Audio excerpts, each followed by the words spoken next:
So another mukbang. This is, oh snap, he didn't even put the sticker on it. This is Los Papi Plátanos. Yep. So, oh my god, this food, you guys. It is delicious. Like, oh my god. Like, look at this. So, just, you know, taking a ride. And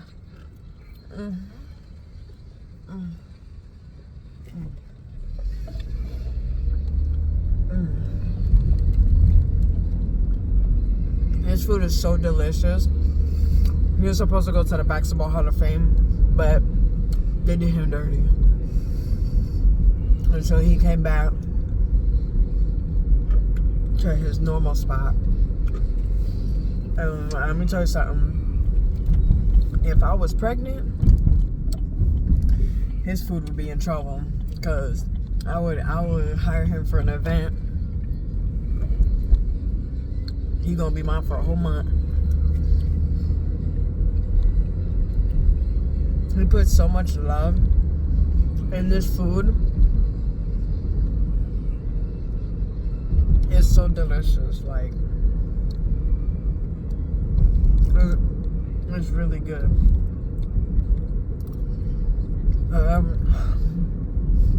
I've been waiting all day to eat it.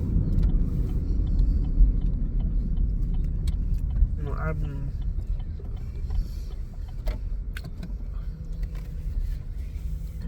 telling you,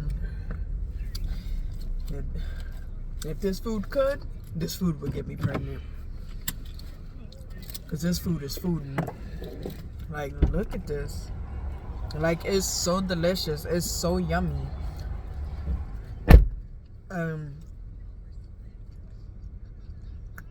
I love it. I love it.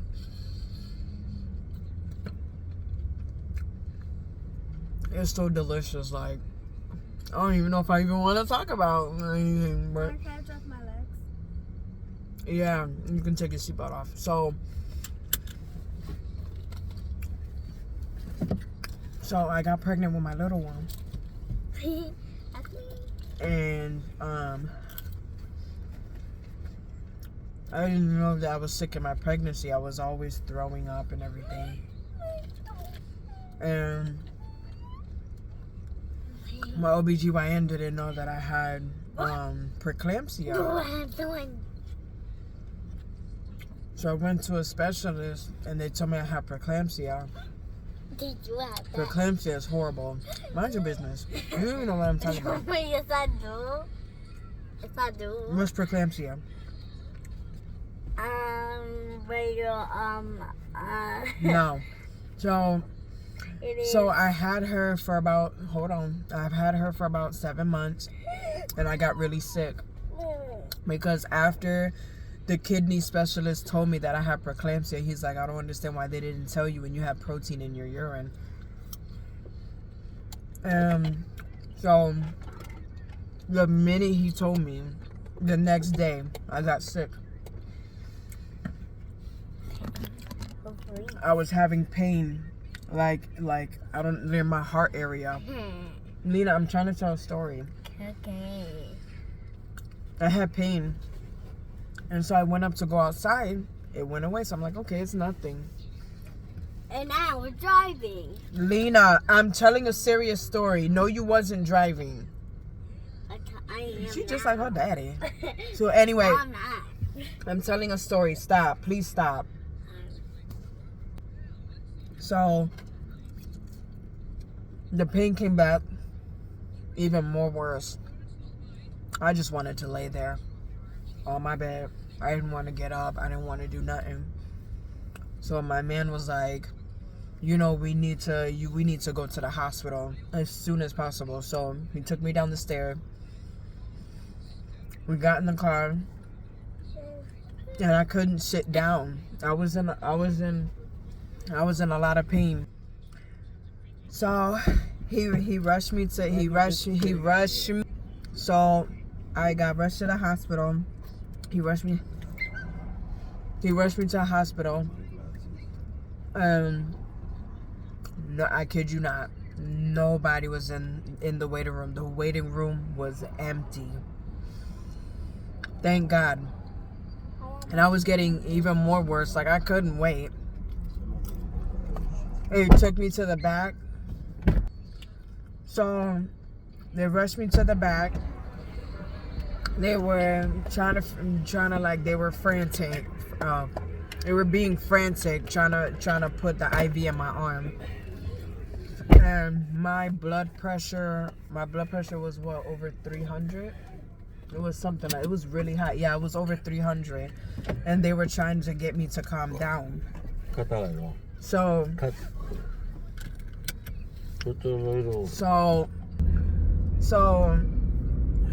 they were trying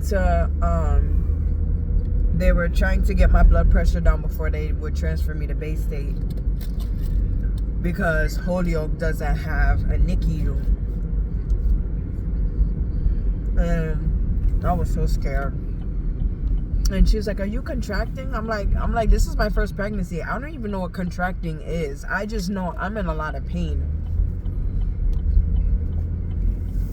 Later on, I found out that if I would have stayed home, me and my kid could have died because of how bad it was. But I got rushed to Bay State. She was like, "Oh, we're gonna wait till you're 37 weeks. We're gonna try to see if we could push it." They couldn't. My daughter's heartbeat dropped, and my body started like failing a little bit. So I was scared because I wanted my man with me. I was really, really scared. And I wanted him in the room with me, but they wouldn't let him go in there, which I really hated because I felt, you know what I mean? I was really, really scared. And so they put the mask on me. I fell asleep. They took her out. They didn't tell me they accidentally popped her hip. They popped it back in. And they let him see her before they took her upstairs. They took her upstairs.